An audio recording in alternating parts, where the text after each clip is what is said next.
Elegendo pessoas que não têm compromisso com a efetivação dessas políticas públicas traz uma consequência muito grande.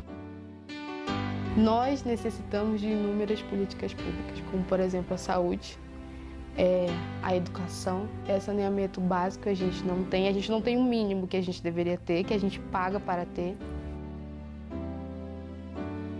É na base, é no espaço onde as pessoas se reúnem, é nas comunidades de base, é nos espaços de construção coletiva que surgem as iniciativas que vão sendo transformadas em políticas públicas.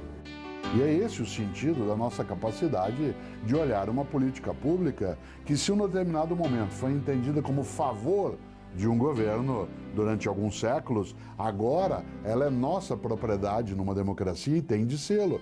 As políticas públicas são necessárias para que haja o direito garantido de toda a população.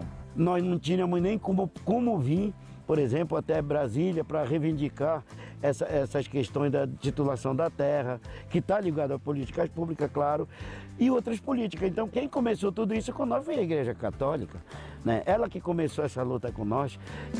Pelo direito e a justiça libertados, povos, nações de tantas raças e culturas, por tua graça, ó Senhor, ressuscitados, somos em Cristo hoje novas criaturas. Caríssimos irmãos e irmãs, iniciamos o tempo da Quaresma. Quaresma, que é o caminho do encontro com Jesus crucificado, ressuscitado. Nova luz, novo horizonte, sentido iluminador da nossa vida. Nesse tempo precioso de transformação, de mudança, de conversão, somos convidadas a refletir uma realidade nossa. Neste ano temos como tema da campanha da fraternidade, fraternidade e políticas públicas, como lema, libertados pelo direito e pela justiça. Vamos participar, vamos refletir, rezar essa realidade, para que assim nós ajudemos a ter um Brasil mais justo, mais fraterno, baseado no direito e na justiça. Uma boa caminhada quaresmal.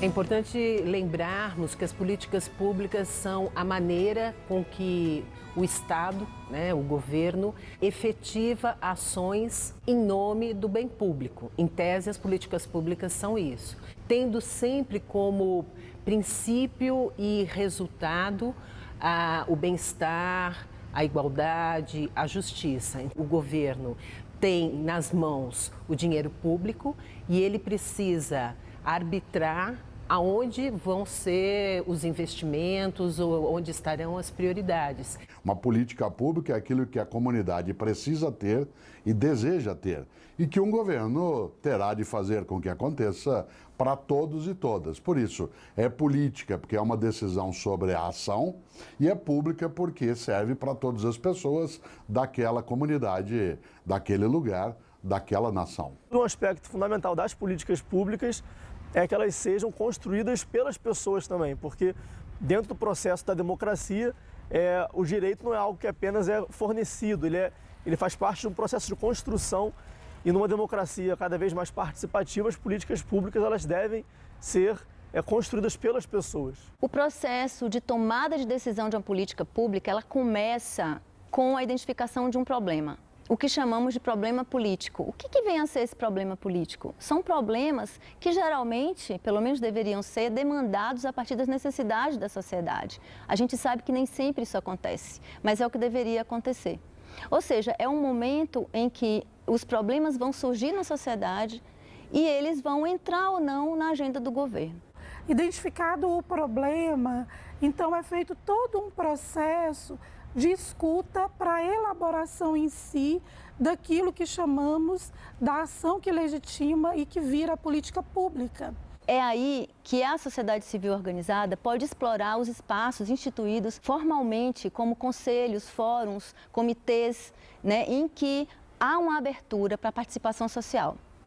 E aí, então, a gente chama um caminho que ainda tem muitos desafios na nossa compreensão, que é a incidência para que a política pública, de fato, seja uma ação concreta, legitimada pelos poderes públicos, de uma maneira que a sociedade civil participa, colabora no controle social, mas também o poder público, dentro das suas esferas, possa subsidiar recursos financeiros, pessoas, materiais, leis, para que aquela política, de fato, possa ser concreta. Outra etapa muito conhecida é a avaliação de políticas públicas. A política pública não acontece de forma linear, como a gente costuma separar metodologicamente para poder analisar uma política pública.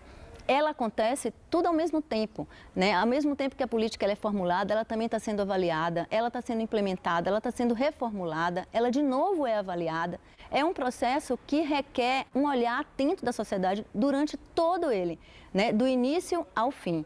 Então, a sociedade ela precisa estar atenta a essa execução das políticas públicas para que ela participe, sempre pensando em defender os seus interesses. E é importante destacar que nós, quanto igreja, lutamos por políticas públicas sociais que assegurem o direito e a organização das pessoas com direito à igualdade social. Nós temos outros segmentos da sociedade que fortalecem políticas públicas que necessariamente não contemplam a vida. Quando pensamos na política pública que possibilita o uso de agrotóxico e a forma em que ele é colocado e o prejuízo que ele traz à população, são políticas públicas, não deixam de ser, mas que fortalece um segmento do mercado. Nós, quanto igreja, queremos e defendemos políticas públicas que asseguram o desenvolvimento da vida. O Estado deveria ser o espaço onde as prioridades em nome da justiça social fossem definidas, e aí as políticas públicas são as diferentes formas, as diferentes maneiras de implementar o atendimento dessas prioridades nos diferentes setores: educação, saúde, desenvolvimento social, desenvolvimento das cidades, indústria, meio ambiente, quer dizer, todas as áreas de necessidades que se expressa a vida humana, né? E a sociedade necessita.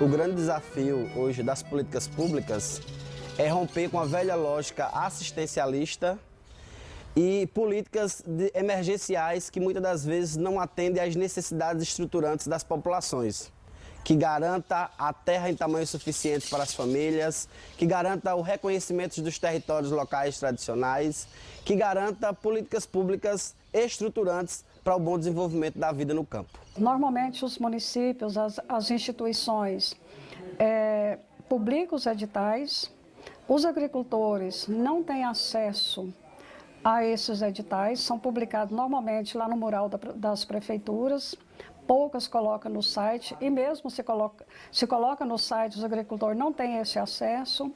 Então hoje eu vejo assim que se não houver um apoio, né, no sentido de alguma entidade contribuir para que os agricultores possam ter acesso a essas informações e vencer toda a parte burocrática, dificilmente os agricultores conseguem avançar nas políticas públicas. Se a comunidade não conhece os seus direitos, não sabe aonde cobrar e não está organizada, dificilmente ela consegue acessar as políticas públicas para o campo. Eu trago um exemplo de 2 programas, né? O PAA e o PENAI, que é os programas de aquisição de alimentos, né? A burocracia para acessar esses programas é muito grande. As comunidades que conseguem, as associações, as cooperativas que conseguem acessar é porque elas conhecem essa política pública, conhecem os caminhos para acessar ela, mas principalmente está organizada e unida para poder acessar. E além do mais, quando a gente começa a operacionalizar, os municípios não acreditam que os agricultores são capazes de fornecer a alimentação necessária para as escolas do seu município. Da medida que a gente vai mostrando que é possível, os próprios municípios vão, né, aderindo e eles querem, às vezes, até comprar além daquilo que nós já estamos fornecendo.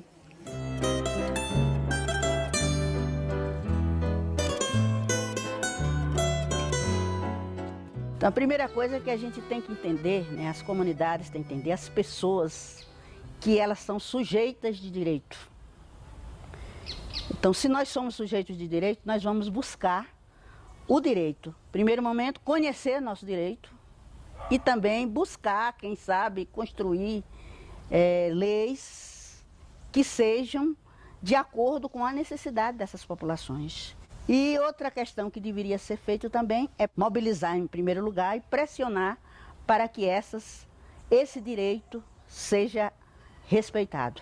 É necessário a organização comunitária, é necessário marchas, né, manifestações, são várias formas, né, que as comunidades encontram para demarcar suas existências. É uma perspectiva de quebrar um silêncio histórico, né? É uma perspectiva de quebrar a lógica desse racismo estrutural, né, que violenta esses territórios, que violenta essas comunidades. Então, as comunidades, né, a gente tem aprendido que só conseguem avançar quando se organizam nos seus territórios. Que não dá para tomar o Estado, as políticas e o governo como aquele que vai ser o agente iniciador ou impulsionador de alguma coisa. Isso é papel da sociedade, dos grupos organizados, dos sindicatos, dos diversos movimentos da sociedade que coloquem alguma pressão do Estado. O Estado é preponderantemente um mecanismo de classe dominante. E a maneira de arrancar alguma coisa desse Estado é colocar pressão sobre esse Estado.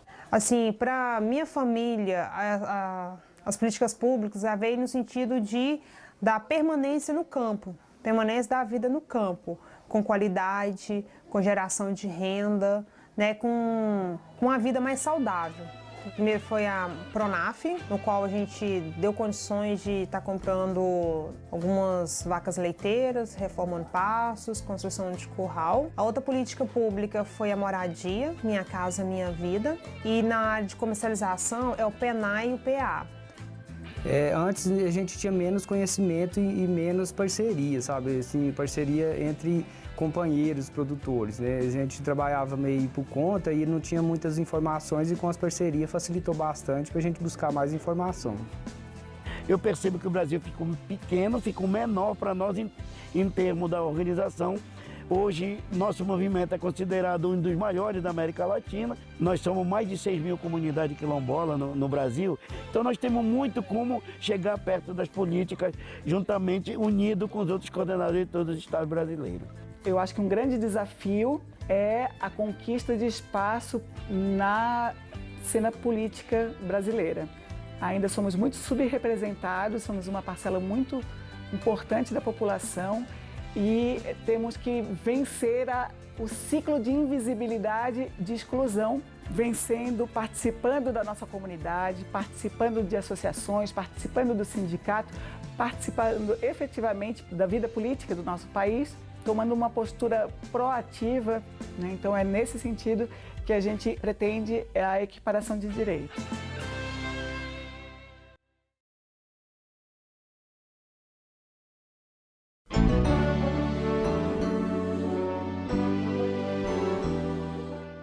Nós temos que engajar nesse movimento de aplicação das políticas públicas de fato, mas sabemos que vivemos uma crise de direito, né?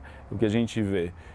O direito parece que é uma coisa obscura para nós no momento, mas ele é o acesso às políticas públicas e também o acesso à cidadania de cada um de nós. A política pública, ela não é descartável, ela não é desnecessária. Se ela não está sendo eficiente, ela precisa se tornar eficiente. É nisso que nós precisamos investir, na qualificação da política pública e não pensar que as medidas do setor privado, dos espaços de multiatores, aonde o Estado está relativizado, às vezes está em pé de igualdade de setores que são setores que têm interesses privados, fiquem em pé de igualdade.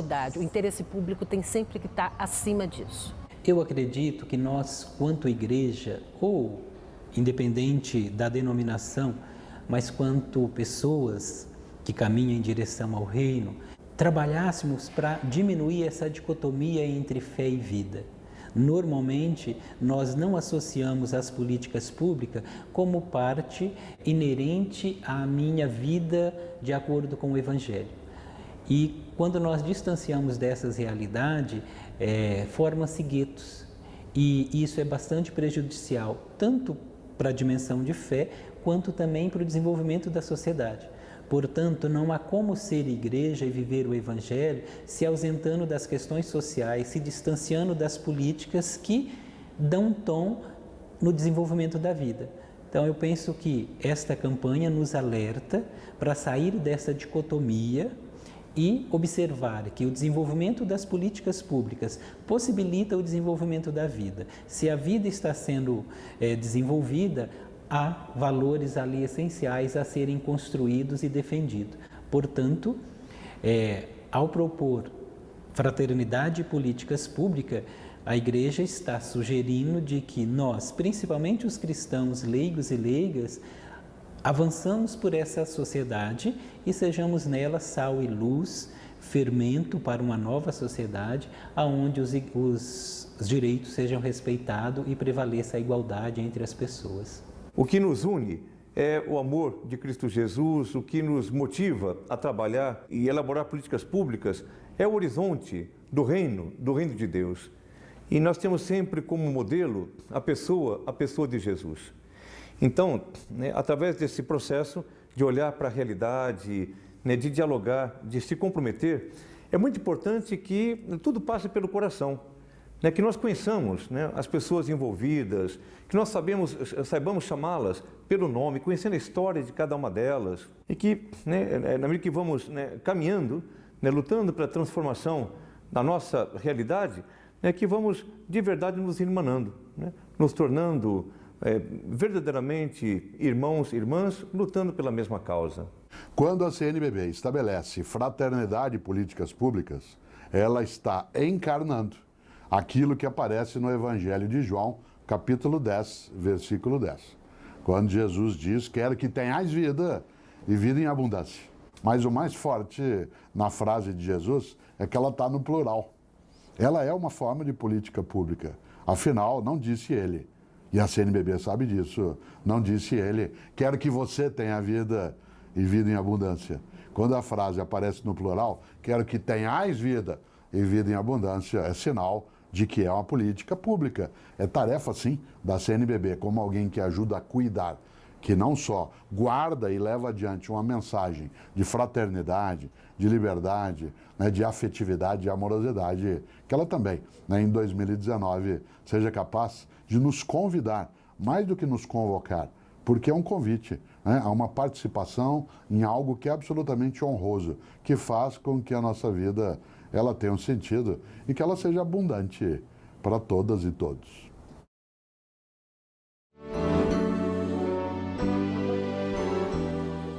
A campanha da fraternidade é uma expressão evangelizadora do tempo da Quaresma. Vamos participar, vamos discutir, refletir, rezar as políticas públicas. Políticas públicas que, se bem feitas, são gestos misericordiosos. E nós, como cristãos, como católicos, desejamos ser a presença misericordiosa de Deus. Uma presença misericordiosa significa cuidarmos daqueles que mais necessitam através das políticas públicas. Mas também queremos ter um gesto muito concreto de misericórdia no momento da coleta da campanha da fraternidade ou a coleta da solidariedade. A nossa contribuição não é uma contribuição meramente monetária, financeira. Não, é uma contribuição nossa de caridade, de fraternidade, de solidariedade. É um gesto misericordioso que pode nascer da meditação, da oração diante de Jesus crucificado e ressuscitado. Vamos participar.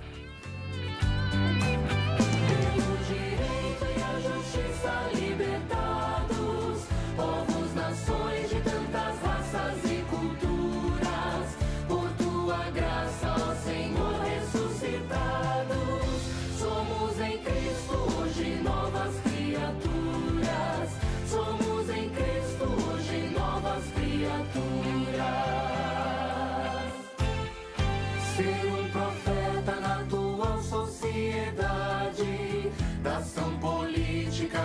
é participar.